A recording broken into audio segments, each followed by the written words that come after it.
Hello. Sleeping pills के 7th episode में आज हम लोग पढ़ेंगे इकोलॉजिकल पिरामिड के बारे में। ठीक है। अब इकोलॉजिकल पिरामिड्स का क्या कंसेप्ट होता है उसको समझने से पहले दो इम्पॉर्टेंट कीवर्ड को जानना हमारे लिए बहुत ज़रूरी है। अगर उन कीवर्ड को हम जानते रहेंगे तो कंसेप्ट हमें ईजिली समझ में आ जाएगा।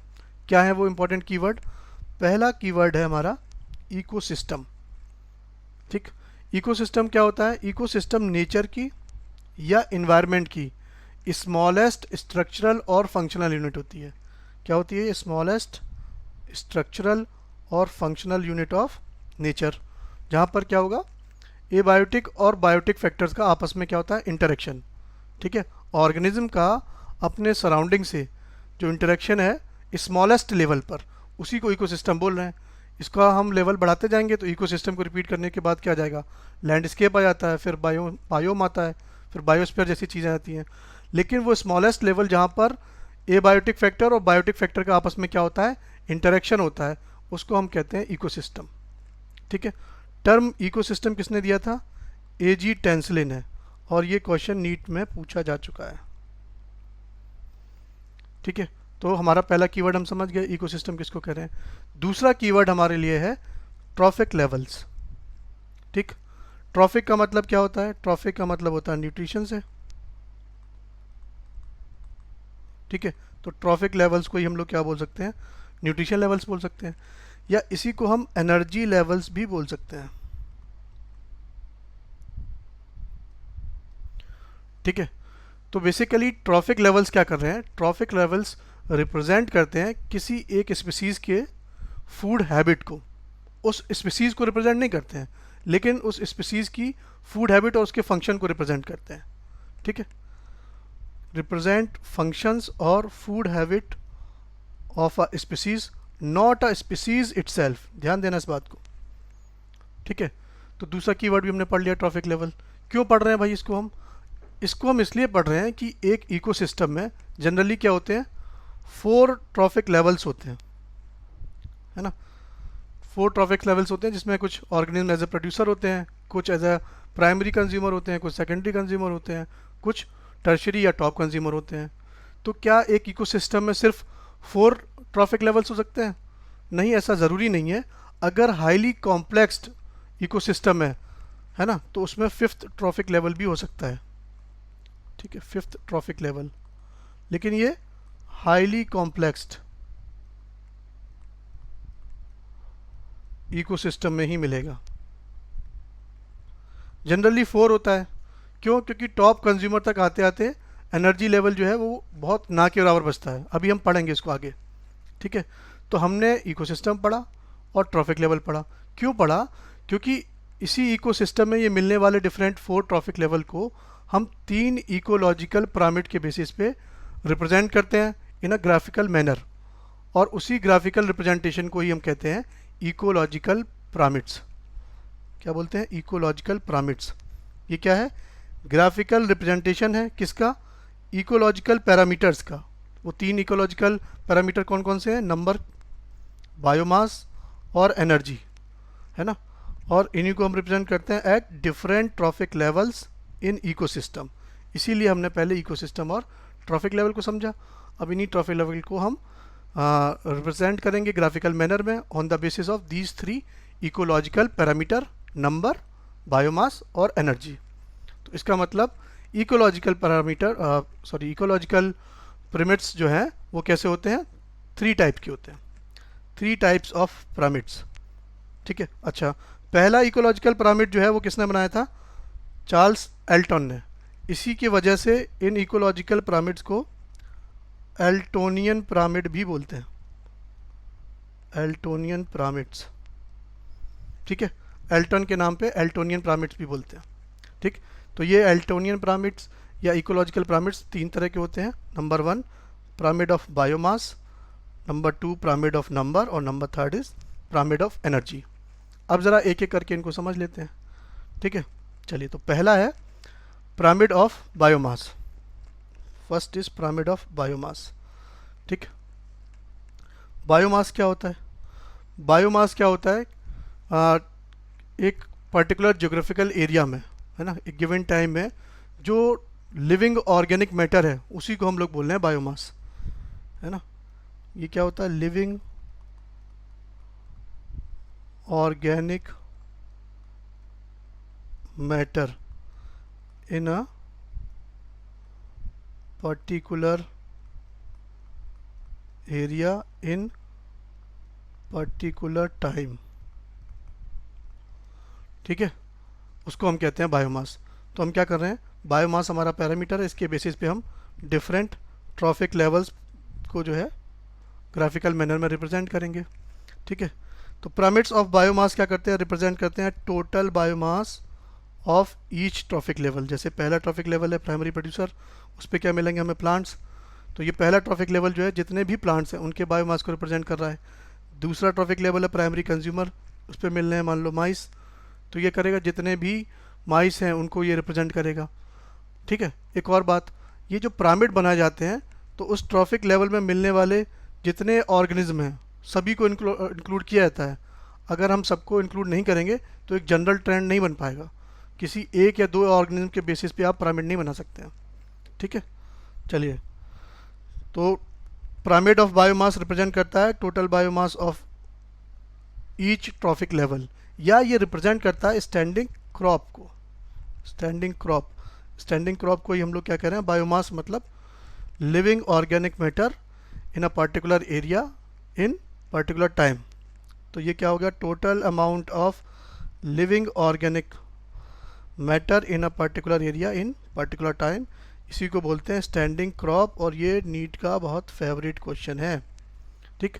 इसी से मिलता जुलता एक और टर्म होता है, उसको बोलते हैं स्टैंडिंग स्टेट, ठीक है। तो स्टैंडिंग क्रॉप क्या था, स्टैंडिंग क्रॉप था ऑर्गेनिक मैटर, और ये कैसा होता है, इनऑर्गेनिक। बस ये डिफरेंस है, ऑर्गेनिक और इनऑर्गेनिक का डिफरेंस है। ऑर्गेनिक हो जाएगा तो स्टैंडिंग क्रॉप, इनऑर्गेनिक हो जाएगा तो स्टैंडिंग स्टेट, ठीक। तो ज़रा पिरामिड्स देख लेते हैं। इन जनरल ये जो पिरामिड ऑफ बायोमास है जनरली ये भी कैसे होते हैं, अपराइट। अपराइट मतलब कि जो ट्रॉफिक लेवल 1 है उसमें ज़्यादा बायोमास होगा, फिर नेक्स्ट ट्रॉफिक लेवल 2 पे थोड़ा कम होगा, फिर नेक्स्ट ट्रॉफिक लेवल 3 पे क्या होगा, और कम होगा। तो जैसे जैसे आगे बढ़ रहे हैं तो वैसे वैसे बायोमास कम होगा, तो ये सीधा पिरामिड बनेगा जिसको हम कह रहे हैं अपराइट, ठीक। जनरली यही ट्रेंड होता है, लेकिन हमेशा ऐसा नहीं होता है, ठीक है। तो अपराइट का देखो हमने यहाँ बना रखा है, अपराइट का कहाँ पे है, ग्रासलैंड इकोसिस्टम में, ठीक। और अपराइट का हमें मिलेगा ट्री इकोसिस्टम में, ट्री इकोसिस्टम, ठीक। इन्वर्टेड कहाँ मिलेगा हमें, एक्वाटिक या पॉन्ड इकोसिस्टम में। हम देख रहे हैं जो प्रोड्यूसर है फाइटोप्लैंक्टन, फाइटो मतलब क्या होता है, प्लांट, और प्लैंक्टन मतलब जो पैसिवली फ्लोट होते हैं ऑर्गेनिज्म, उनको बोलते हैं प्लैंक्टन, है ना। वो प्राइमरी प्रोड्यूसर जो है फाइटोप्लैंक्टन, इसका बायोमास कम है, ठीक। फिर नेक्स्ट ट्रॉफिक लेवल पे क्या है, जू प्लैंक्टन। जू मतलब क्या होगा, एनिमल, और प्लैंक्टन मतलब पैसिवली फ्लोट करने वाले ऑर्गेनिज्म। तो जू प्लैंक्टन बेसिकली ऐसे एनिमल हैं जो वाटर करंट के साथ फ्लो होते हैं पैसिवली, ठीक। तो फाइटोप्लैंक्टन को एज अ फूड इस्तेमाल करते हैं जू प्लैंक्टन, और जू प्लैंक्टन को इस्तेमाल करते हैं as a food small fishes, और स्मॉल फिशेस को जो एज अ फूड यूज़ करते हैं वो होती है लार्ज फिशेस। तो पॉन्ड इकोसिस्टम का अगर हम बनाते हैं, कहते हैं पिरामिड ऑफ बायोमास, तो वो हमें कैसे मिलेगा, इन्वर्टेड, ठीक है। ये पॉइंट हो गया बहुत इंपॉर्टेंट, ठीक है। लेकिन अगर पॉन्ड इकोसिस्टम का हम पिरामिड ऑफ नंबर बनाएंगे, पिरामिड ऑफ नंबर, ठीक है, वो कैसा होगा, वो अपराइट होगा। तो पॉन्ड इकोसिस्टम सोच के सुन के तुरंत आंसर टिक मत कर देना, उसने क्या पूछा है, पॉन्ड इकोसिस्टम के बेसिस पे उसने पिरामिड ऑफ बायोमास के बारे में पूछा है या पिरामिड ऑफ नंबर के बारे में पूछा है। तो पिरामिड ऑफ बायोमास तो इन्वर्टेड है, लेकिन पिरामिड ऑफ नंबर क्या है, अपराइट है। ऐसे ये जो ट्री इकोसिस्टम है इसका पिरामिड ऑफ बायोमास तो अपराइट है, लेकिन इसका पिरामिड ऑफ नंबर पूछेगा, पिरामिड ऑफ नंबर, तो ये कैसा हो जाएगा, इन्वर्टेड हो जाएगा, ठीक। ध्यान देना इस बात का। चलो, तो पिरामिड ऑफ बायोमास हम समझ गए। नेक्स्ट पिरामिड है हमारा pyramid of number. Next is pyramid of number. ठीक, तो पिरामिड ऑफ नंबर जैसे नाम में ही है, तो ये क्या बताएगा, हर ट्रॉफिक लेवल पे कितना टोटल नंबर है इंडिविजुअल्स का, उसको रिप्रेजेंट करेगा। ये क्या बताएगा, pyramid of number represent number of organism at different trophic levels.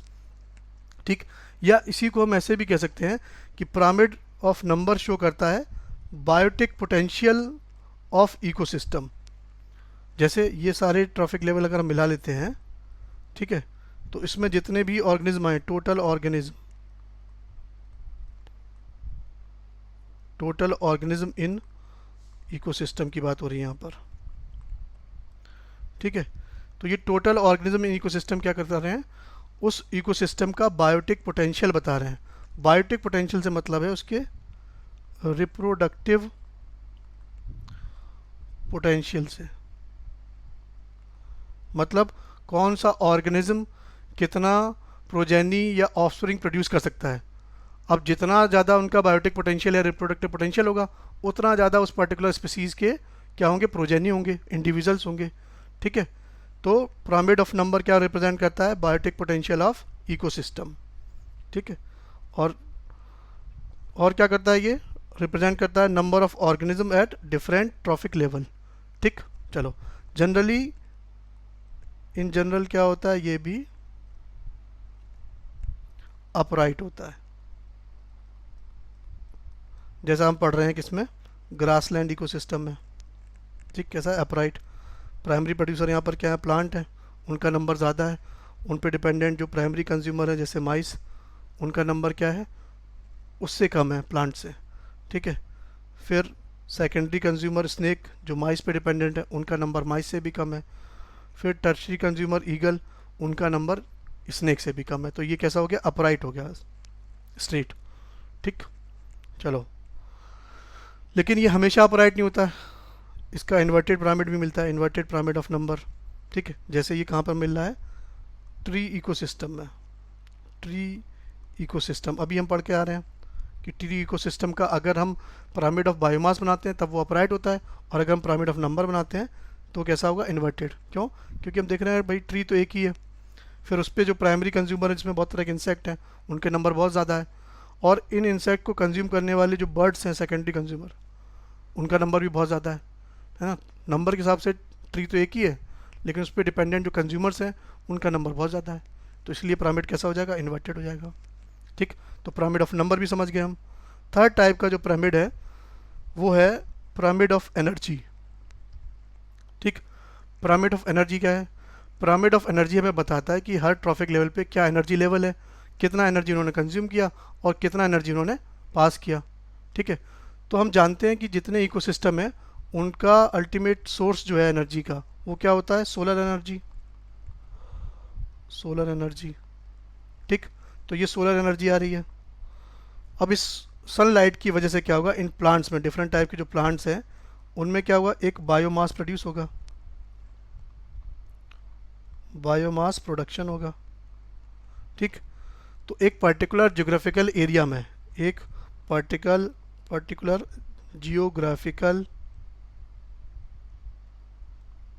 Geographical area और पर्टिकुलर टाइम में। ठीक, एक पर्टिकुलर जियोग्राफिकल एरिया में और एक पर्टिकुलर टाइम फ्रेम में मिलने वाले जितने भी प्लांट्स हैं उन्होंने कितना बायोमास प्रोडक्शन किया with the help of solar energy, इसको हम लोग बोलते हैं प्रोडक्टिविटी। ठीक, तो इन्होंने बायोमास प्रोड्यूस कर लिया, उससे क्या होगा, एनर्जी होगी। तो उस एनर्जी का 90% तो ये क्या कर देते हैं, हीट लॉस करा देते हैं। ठीक, ओनली 10% जो है वो नेक्स्ट लेवल पे जाएगी। इसी को बोलते हैं 10% लॉ ऑफ एनर्जी, जो दिया था रेमंड लिंडमैन ने, है ना। Only 10% of energy is transferred to the next trophic level, और ये है law of energy, 10% law of energy जो दिया था रेमंड लिंडमैन ने। ठीक है, 1942 में दिया था, हालांकि डेट उतनी इंपॉर्टेंट नहीं है। ठीक, तो इसी एनर्जी के प्रोडक्शन और उसका ट्रांसफ़र, कितना पार्ट उसका ट्रांसफ़र हो रहा है, उसी के बेसिस पर क्या बना हुआ है, ये बना हुआ है पिरामिड ऑफ एनर्जी। और हम देखेंगे कि सक्सेसिव लेवल पे क्या है, सब सक्सेसिव ट्रॉफिक लेवल पे क्या है, एनर्जी जो है उसका लेवल कम होता जा रहा है। जैसे इसने जितना एनर्जी प्रोड्यूस किया उसका 90% तो उसने हीट लॉस में या खुद के लिए यूज़ कर लिया, 10% जो है इसने आगे ट्रांसफ़र की, फिर इस 10% का भी 90% तो ये हीट के फॉर्म में लॉस हो जाएगा, उसका 10% आगे जाएगा, फिर यहाँ पर जो मिला है एनर्जी टोटल उसका भी 90% हीट के फॉर्म में लॉस हो जाएगा, बस 10% आगे जाएगा। तो यहाँ तक आते आते मतलब ट्रॉफिक लेवल 4 पे या टॉप कंज्यूमर पे या टर्शरी कंज्यूमर तक आते आते एनर्जी क्या होती है, बहुत उसका मिनिमम अमाउंट बचता है। इसीलिए इन जनरल एक इकोसिस्टम में 4 ट्रॉफिक लेवल हो पाते हैं। ठीक है, चलो मेरे ख्याल से ये बात समझ गए हैं। चलो, pyramid of energy represent amount of energy at different trophic levels, अभी हमने पढ़ा। और क्या करते हैं ये शो करते हैं प्रोडक्टिविटी ऑफ इकोसिस्टम, बहुत इंपॉर्टेंट बात। ठीक, अभी हमने पढ़ा प्रोडक्टिविटी क्या होता है, कौन शो कर रहा है इसको, एनर्जी, पिरामिड ऑफ एनर्जी। ठीक, तो ये शो करते हैं प्रोडक्टिविटी ऑफ इकोसिस्टम और उसका कितना ट्रांसफ़र हो रहा है।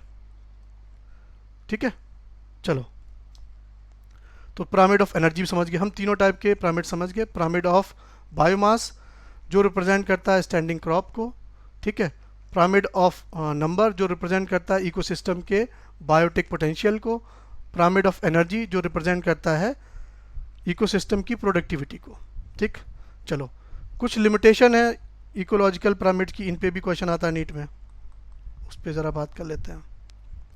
ठीक, जैसे कि पहला जो लिमिटेशन है वो ये कि भाई ये जो ट्रॉफिक लेवल्स हैं ये क्या करते हैं, ये ऐसी स्पीसीज़ के बारे में बात नहीं करते हैं जो जिनका फूड हैबिट डिफरेंट होता है, मतलब जो प्लांट्स पे भी डिपेंड है और कहते हैं इंसेक्ट या एनिमल पे भी डिपेंड होते हैं। ठीक, उनके बारे में कुछ नहीं बताता। जैसे कि एग्जांपल है स्पैरो। स्पैरो क्या है, प्राइमरी कंज्यूमर भी है और ये सेकेंडरी कंज्यूमर भी है। जब ये फ्रूट या सीड या प्लांट के प्रोडक्ट को कंज्यूम करती है तब ये हो जाता है प्राइमरी कंज्यूमर। जब ये क्या करता है, सीड, फ्रूट या प्लांट प्रोडक्ट को कंज्यूम करती है तब ये हो जाती है प्राइमरी कंज्यूमर। और जब ये इंसेक्ट और वर्म्स को कंज्यूम करेगी तब ये हो जाएगी सेकेंडरी कंज्यूमर। तो ये जो ट्रॉफिक लेवल है ये अच्छे से डिफाइन नहीं कर पा रहे हैं स्पैरो की कि एक्चुअल पोजीशन क्या होगी, है ना। तो ये भी एक इसका लिमिटेशन है। दूसरा लिमिटेशन ये है कि जो ट्रॉफिक लेवल्स हैं उनका बेसिस क्या है, फूड चेन। ये लीनियर रिलेशन के बेस पे बने हुए हैं फूड चेन, जबकि नेचुरल वर्ल्ड में फूड चेन नहीं एग्जिस्ट करती है। एग्जिस्ट क्या करता है, फूड वेब। तो इन्होंने फूड वेब के बारे में कोई बात ही नहीं की, है ना, does not accommodate food web. ठीक, ये इसका दूसरा लिमिटेशन हो गया। थर्ड और लास्ट ये है कि इन्होंने सेप्रोफाइट्स का, जिनका नंबर बहुत ज़्यादा है ना, सेप्रोफाइट्स में आ जाते हैं क्या, बैक्टीरिया, फंगाई, है ना, तो इनके बारे में कोई बात ही नहीं की और ये ऑर्गेनिज्म इनका नंबर बहुत ज़्यादा है। तो ये भी क्या है, third limitation of ecological pyramids. ठीक, चलिए इकोलॉजिकल पिरामिड क्या होता है उसका हमने कंसेप्ट समझ लिया कि भाई वो एक ग्राफिकल रिप्रेजेंटेशन है जिसमें हम क्या करते हैं, डिफरेंट टाइप के जो ट्रॉफिक लेवल्स हैं जो इकोसिस्टम मिलते हैं उनको 3 इकोलॉजिकल पैरामीटर्स के बेसिस पे हम ड्रॉ करते हैं, चाहे वो पैरामीटर नंबर हो, चाहे बायोमास हो, चाहे एनर्जी हो। फिर हमने तीनों टाइप के पिरामिड्स के बारे में पढ़ लिया। ठीक, और क्या लिमिटेशन है ये भी पढ़ लिया। तो आई होप ये वीडियो आपको पसंद आया होगा। अगर ये वीडियो आपको पसंद आया है तो लाइक, शेयर और सब्सक्राइब कीजिए, और अगर आपका कोई डाउट है तो आप कमेंट सेक्शन में मुझसे पूछ सकते हैं। Thank you.